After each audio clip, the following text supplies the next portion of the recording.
Hi guys, it's Chris at Cork and Crown, not in my cider shed, in a motel off the A40 in Wales, with some more cider to try. Yes, visiting some British today. I've got 2 things to try. I've got 3 things to try actually. Only one of them is a cider, however. The first thing we're going to try is this guy from Ross & Y. It's a brown snout, a variety I like very much. This is 7.2%. It's a big boy, pressed October 2020, bottled February 2022, batch E32. What does it say on the label? Albert's favourite cider apple. Brown snout is a bittersweet variety with a unique character. The aroma instantly recognisable. Can only be described as classic brown snout. The flavour, soft and rounded, succulent and juicy, can only be explained as classic brown snout. It is entirely its own thing, and that is what makes brown snout so special. A beautifully familiar, delightful cider apple. So looking forward to this, which I'm going to have to drink out of this. Sorry, but we're going to have some cheese with it. Not just any old cheese, some really shit cheese. French brie from Spa. It's all I could get. It's all I could get. What does it say? It says strength 2. Whatever that means. It says vegetarian, which means the rennet in it is not animal rennet. Anything interesting on the back? It contains milk. Interesting. Full fat, mould ripened soft cheese, blah de blah de blah. 180 grams. Eat before the 4th of April. So I better get a move on. Right. There's one more thing I'm going to try. I already tried this earlier, and I filmed it, but I did it as an Instagram live thing. So if you go to Instagram and look on my feed, you will see me drinking this on top of a hill, May Hill in fact. And this stuff in here is Perry, and it's a Perry from Butford Organic. And I tried it on top of the hill, swigged it out of the bottle. But what I'm going to do is just give it another quick taste, properly out of the cup. I thought it was delicious. Watch the film if you don't believe me. Thought it was delicious. But just to finish off, I'm going to give that another quick swig out of the cup, just to confirm its deliciousness. Right, let's open this. Pop. Smoking gun, very slightly. Bottle conditioned. 5 grams of sugar per litre. Can't see the colour, so there's no point me having the thingy-majig. There's the colour. There it is. What does it look like? It looks like a nice hazy amber, actually. Looks like a nice hazy amber. Will I be able to get any aromatics out of this? They're not good for swirling, these things. They tend to just go everywhere. Hang on. Classic brown snout. I don't know what classic brown snout smells like, but this smells what I just got. It's not a great thing for smelling, but hang on. I think it smells really good. I'm almost getting a marmalade-y kind of smell off it. Rich apple, totally, but the first thing I thought of was marmalade. And I do like a bit of marmalade. My son, Arthur, he loves marmalade. He loves it. Let's try it.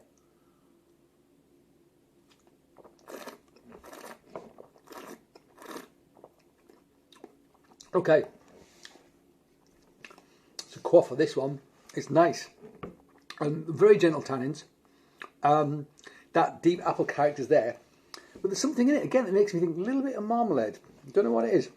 Maybe it's like pittiness or something in there. Low acidity, subtle tannins, sweated apple, rich, ripe apple, aged apple. That's actually delicious. That, it's not bells and whistles, but you don't have to put bells and whistles on everything.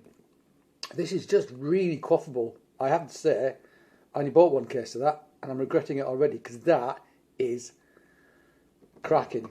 That is cracking. That is delicious side of that. It's bone dry, but there's so much fruit character. It doesn't matter. You don't need the sugar. Crikey. So, batch E32, brown snout, Ross & Y. Get some and enjoy. Should we try with a bit of cheese? Yes, please, Chris. So what I'm going to do, I can open this. How do you open it? Oh, hang on, I've opened it. So let's have a look at this beauty. So I'm going to have to eat it with a teaspoon. I decided to snap a bit off. So, alright, this is really interesting. Alright, so let's just look at this. So you might notice that it's white all the way around. I haven't wrapped it, but what's interesting is it's moulded up on the cut surface. So normally when you have the cheese, It's been moulded to be white mould, Penicillium candidum. That's what this white stuff is called. Moulded on the outside. When you cut it, you will expose the delicious sort of paste. I don't like using the word paste, but I can't think of a better word. The delicious ivory-coloured rich paste inside. But on this, it's got mould all over. And it's got solid white mould as well, this Penicillium candidum. Nature doesn't do that. Nature doesn't do that. If you get proper brie de moulin, you'll see it'll have a russety colour. It'll have other things going on, yeasts, moulds, things other than this thick white mould, which basically smells like an Oxfam shop full of mushrooms. I've said it before, I'll say it again. That's what it smells like. It's also quite thick. I suspect this is going to get stuck in my teeth. And also, this mould, as of by itself, does not give very complex flavours, because the mould's an important part of breaking down the fats and the proteins, etc., and giving you flavour compounds. So, this is weird. Let's snap the end off. Snap. So that's what the inside looks like. You see that? So it's slightly ivory. This has definitely been made in a big factory from pasteurised milk. It's also vegetarian rennet, so in no way the real deal. Let's try a bit.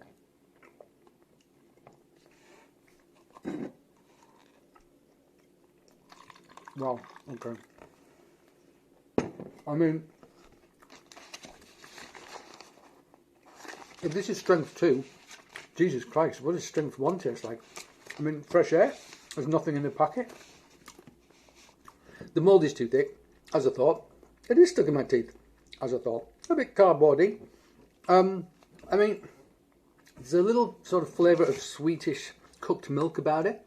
With a proper brie de moule, a proper brie, you want to be getting like a sort of like vegetal character, cabbage, wild garlic. That's the kind of thing you want. Unfortunately for most people, this is what they're used to.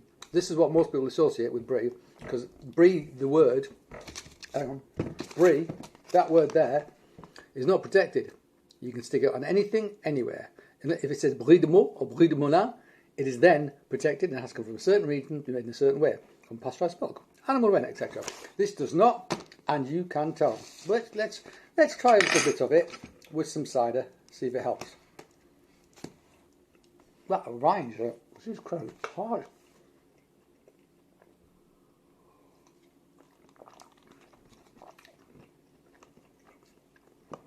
I mean, it's all bland. It doesn't smother the cider, which is a good thing. The hint of tannin, in that goes quite well with the fats in that, but it's in no way exciting. The best thing in this pairing is this. It is not this. Shall we try it with some perry? Go on then, Chris. All right, I'm gonna. I think the neighbours can hear me. I think I'm mental. Right. So, this is a blend of Turner's Barn and Judge Amphlett. Judge Amphlett I've had as blends before. Never had it as a single varietal. Turner's Barn I've had as a single varietal from these chaps. And I liked it a lot. It was really good. So I'm going to have to do this plastic cup. But there's the colour. Hazy. I mean, it's got a hint of that brashiness you get. Or Gewürztraminer sort of grey pink you get from certain perries. For sure. But this is still bag in box, 20 litre. Going to be selling it on Broccoli Market. Got 20 litres of it. I'm very lucky that he let me have any. But luckily for me, Martin Harris, is a very nice chap.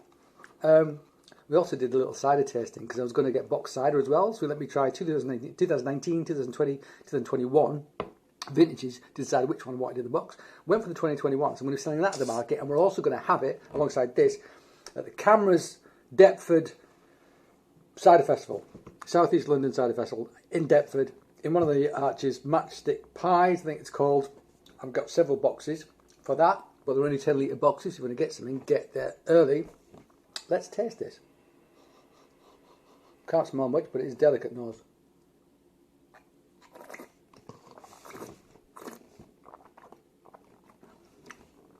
By God, that is a cracking perry. And it's got some sweetness, but it's sorbitol, a little bit of acid, deep, rich, like pear, amazingly deep, rich pear. Yeah, gorgeous. So we try it with some cheese.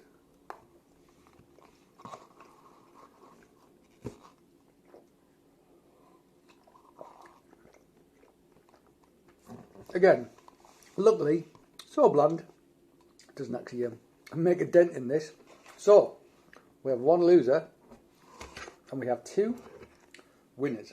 Actually, make that 3 winners, because I'm a winner, because I get to drink all of this. Alright guys, as always, thank you for joining me in my motel room just off the A40 in Wales. I hope you join me again, but until that time, cheers.